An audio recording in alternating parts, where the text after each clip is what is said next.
7강구를 찾아오려는 대한민국 정부의 발걸음이 드디어 시작되었습니다. 최근 한국 정부에서 제7강구의 자원 탐사와 채취를 할 수 있는 조강권자로 한국석유공사를 지정한 사실을 밝힌 바 있는데요. 이후 드디어 정치권에서도 7강구를 두고 개발을 서둘러야 한다는 주장이 제기되고 있습니다. 김경만 의원은 한국석유공사 국정감사에서 우드로 윌슨 보고서대로 제7강구에 100억 배럴의 원유가 매장돼 있다고 가정하면 배럴당 40달러인 현재 유가로 계산해도 4,680조 원에 이른다. 제7광구의 경제적 가치를 재평가하고 개발에 서둘러야 한다는 주장을 했습니다. 7광구를 두고 한국 정부의 입장이 조급한 이유는 바로 일본 때문인데요. 1974년 체결한 한일 대륙붕 공동개발협정에 따라 한일 공동개발구역으로 지정돼 일본과의 공동탐사가 필요하지만 2009년 일본이 우리나라의 제7광구 공동개발 요청을 거절하면서 현재까지 개발하지 못하고 있기 때문입니다. 일본 정부는 눈에 흙이 들어가도 한국 잘되는 꼴은 볼 수 없다며 7광구를 두고 중국과의 공동개발에 합의하는 등 한국을 배제하려는 움직임을 보이고 있습니다. 미중 갈등 상황 속에서 미국의 편에서 중국과 맞서는 상황에서도 중국과의 협력을 불사하는 일본을 보고 있노라면 한국에 대한 일본의 경계심이 얼마나 극에 달했는지 알 수 있습니다. 이 같은 일본의 방해는 2028년 한일 대륙붕 공동개발협정 종료 시까지 기다렸다가 배타적 경제수역을 내세워 제7광구의 영유권을 주장해 독식하겠다는 저의를 드러낸 것으로 분석되는데요. 이런 일본에 호락호락당할 대한민국 정부가 아닙니다. 최근 대한민국 정부에서는 서귀포 남동방 135km 제7강구에 해당하는 해상에 대형 해양 관측 부위를 설치했습니다. 제주 남부 해상 관측 부위는 사실상 우리나라에서 가장 멀리 떨어진 남측에 구축된 해양 영토에 설치된 구조물입니다. 설치된 수심은 120m에 이르며 주변으로부터 400m를 접근 금지 반경으로 설정하고 있습니다. 해상 관측 부위는 망망대해에서 365일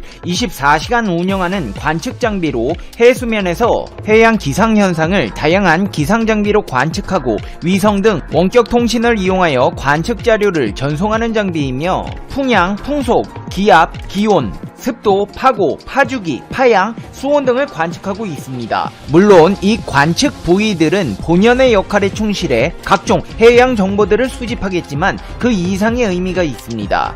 이 부위들이 제7광구 해상에 놓여있게 되어 향후 주변국의 영유권 주장에 이전보다 더욱 적극적으로 대응할 수 있게 된 상황입니다. 제주 남부 해양 관측 부위는 이어도보다 남단에 있어 태풍이나 기상이변 현상을 관찰하는 역할을 하고 있으며 인근을 통행하는 수많은 우리나라 선박들의 안전을 지키는 데도 역할을 하고 있습니다. 대한민국에서 제7광구를 두고 마음이 조급해지는 이유는 일본뿐만이 아닙니다. 중국에서도 7광구를 두고 두 눈에 쌍심 지킨 채 달려들고 있기 때문입니다. 실제로 우리나라는 일본 영토 갈등 못지않게 중국과의 대립도 심화되고 있는데요. 2017년 트럼프 대통령은 미중 정상회담 당시 시진핑 주석으로부터 역사적으로 남북한은 사실 중국의 일부였다는 말을 들었다고 밝혀 파문이 일었습니다. 한국 정부의 항의에 중국은 긍정도 부정도 하지 않았습니다. 시진핑 주석의 발언은 중국 지도부가 한반도를 어떻게 인식하고 있는지 단적으로 보여준 예입니다. 중국은 실제로 하나의 중국을 앞세워 홍콩에 이어 대만까지 노리고 있는데요. 이런 움직임은 문학에까지 이어져 한국에서 활동했던 FX 멤버 빅토리아가 SNS에 나는 중국을 사랑하고 홍콩을 사랑한다. 홍콩은 중국의 홍콩이라는 글을 올리는가 하면 홍콩 경찰을 지지한다는 해시태그를 공유한 바 있고 주결경, 세븐틴의 D8, 준, 우주소녀, 성소, 미기, 선의, 펜타곤의 예난 등 중국 본토 출신 아이돌들은 상당수가 이 움직임에 동참했습니다. 심지어 워너원 출신 라이갈리는 대만 출신이지만 홍콩 경찰을 지지한다고 밝혔고 독일로 귀화한 대만 출신 양양이나 홍콩 출신인 갓세븐의 잭슨 등도 같은 입장이었습니다. 중국의 욕심은 끝이 없습니다. 19세기 말까지 중국은 공식적으로 한반도를 속방으로 간주하며 종주권을 주장했습니다. 중국이 한때 독립국이었던 신장 위구르의 동투르키스탄 공화국과 티베트를 침공해 자국 영토로 편입했을 때 내세운 근거도 이 지역이 청나라 때 자국의 일부였다는 것입니다. 현재 중화질서 복원의 걸림돌인 미국을 몰아내고 중국이 패권을 장악한다면 중국의 입장에서는 이제 거칠 것이 없다. 청나라 때 우리가 조선을 지배했으니 다시 한번 한반도 전체에 대한 중국의 독점적 영향력을 회복하겠다는 야욕을 품고 있다는 것입니다. 21세기 해양 실크로드 건설이라는 미명하에 추진 중인 1대1로 사업으로 개도국의 인프라 건설을 지원하는 형태는 과거 중국이 조공국에 행하던 모습과 많이 닮아 있습니다. 이를 통해 자국 중심으로 세계 질서를 재편하려는 것은 중화 패권주의 부활이라는 의심을 사기에 충분합니다. 중국이 가지고 있는 한반도 야욕의 시발점은 이어도로부터 시작됩니다. 이어도는 한국과 중국의 배타적 경제 수역이 중첩되는 지점에 위치하고 있습니다. 중국 군용기들은 이어도 서쪽에서 항공 방공 식별구역을 제집 드나들듯이 비행하고는 하는데요. 군 당국의 자료에 따르면 매년 중국 군용기의 카디즈 무단 진입은 적게는 수십 차례에서 많게는 수백 차례에 달하는 것으로 나타나 상습을 넘어 거의 정례화돼버린 것으로 보입니다.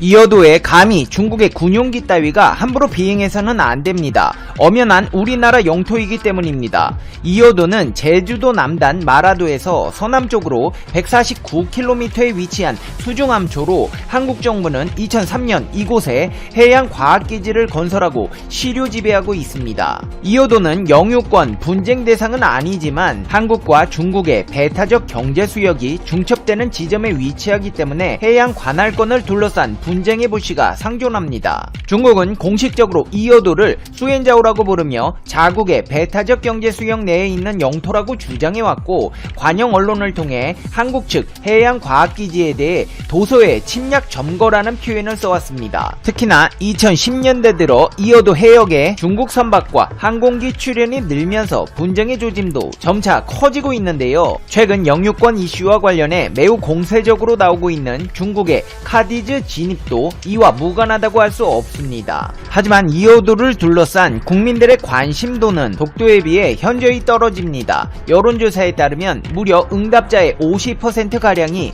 이어도와 해양과학기지에 대해 잘 모른다고 응답했습니다. 이어도는 7광구를 노리고 있는 중국의 첫 번째 단추가 될 수 있다는 분석이 나오고 있는데요. 상황이 이렇게 되자 대한민국 정부는 특단의 조치를 내렸습니다.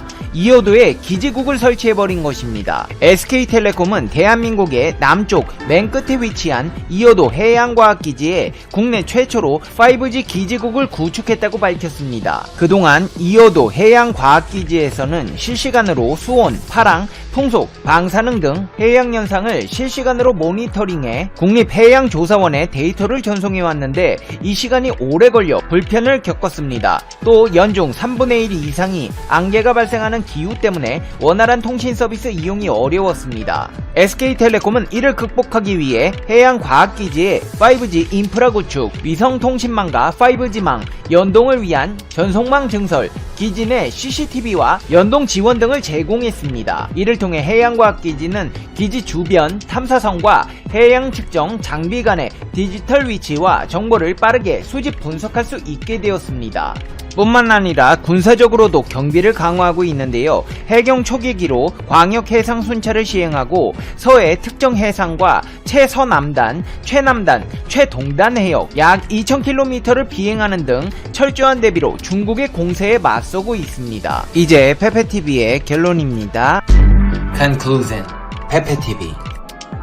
전에는 일본과의 갈등만 해결하면 되는 상황이었는데 이제는 중국까지 설치고 나서서 7광구를 차지하려 하고 있네요. 심지어 중국과 갈등을 겪고 있는 일본은 7광구에 있어서만큼은 중국과 손잡고 한국을 배제하려는 움직임도 나타나고 있는데요.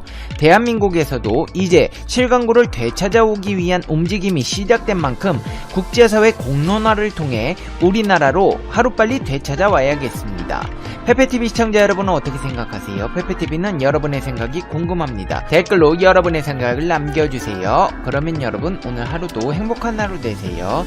당신은 소중하니까요. 다음 영상에서 봬요. 안녕. 지난 7일 오후 7시 전국 7개 지역에 긴급 사태를 선언한 아베 신조 총리가 면 마스크를 착용하고 기자회견장에 나타났다. 코로나 바이러스 감염증과 관련한 네 번째 기자회견이었다. 지난 3번의 기자회견과 달리 아베 총리는 상냥한 표정과 말투로 기자들의 질문에 답했다. 회견장을 떠나면서 못다한 질문은 서면으로 보내달라는 성의까지 보였다. 달랐던 건 이뿐만이 아니다. 총리 기자회견에 오미 시게로 감염증 대책 전문가 회의 회장을 동석시켰다.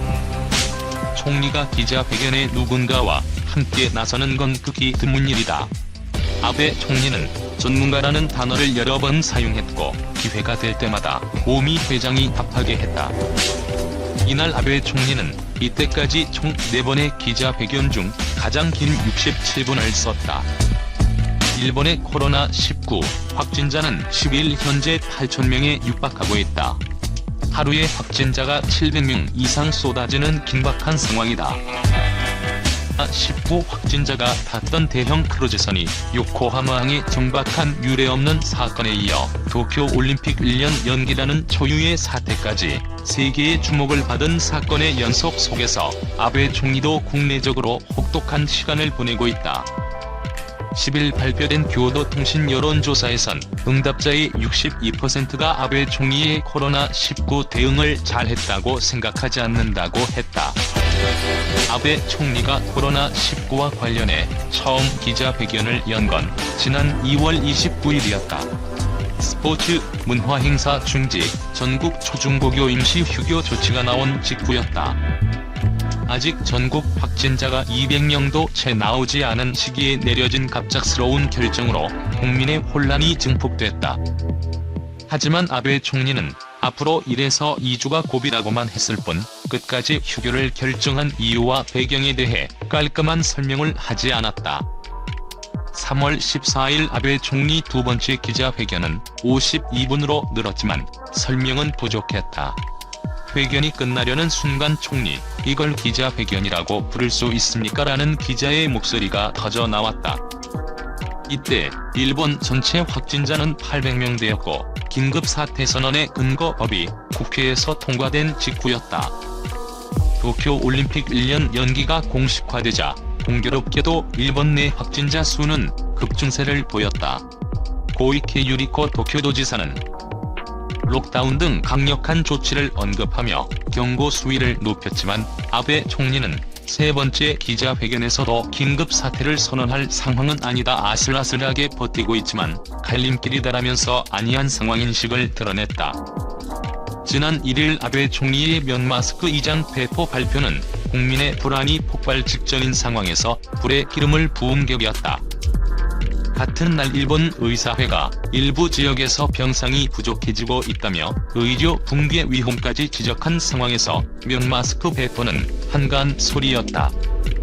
자민당 사정에 밝은 한 소식통은 중앙일보의 총리가 정부대책회의에서 발표할 대단한 내용은 아니지 않나.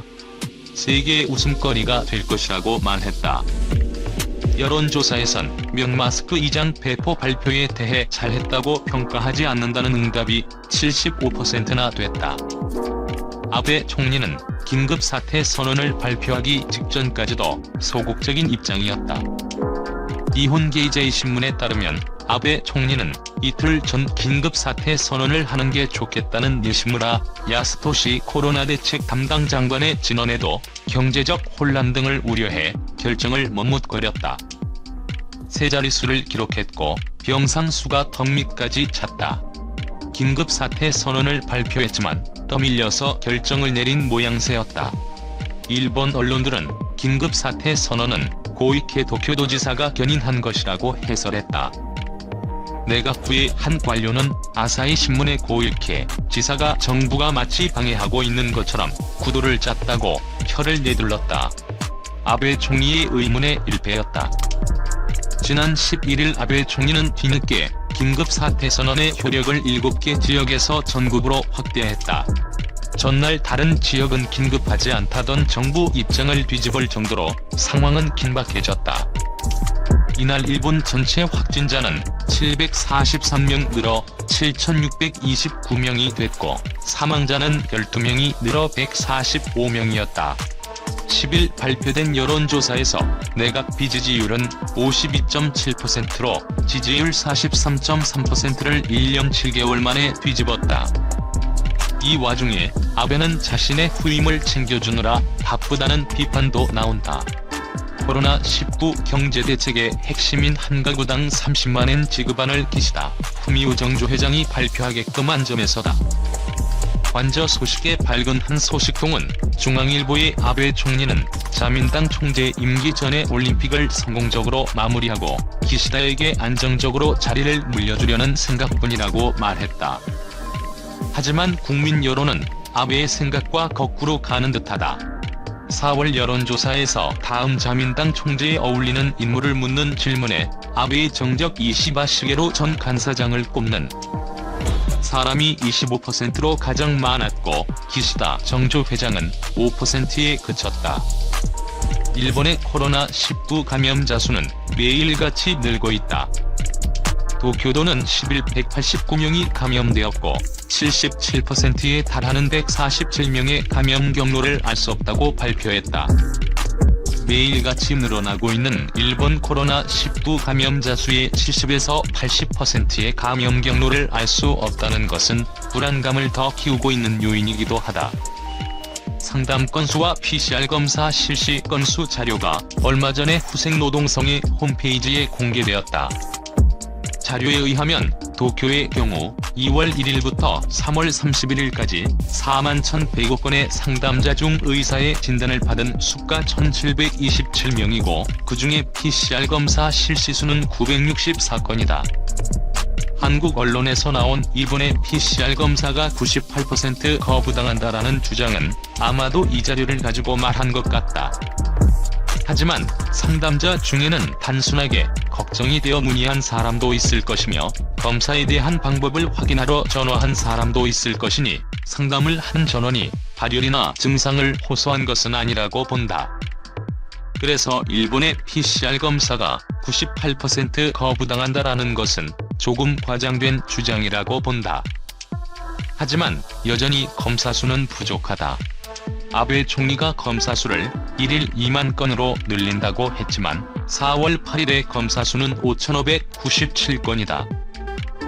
18일 NHK의 보도에 의하면 의사가 진단을 한 뒤에 보건소에 PCR 검사 의뢰를 했지만 거부를 당한 것이 290건이 있었다고 일본 의사회에서 밝혔다고 했다.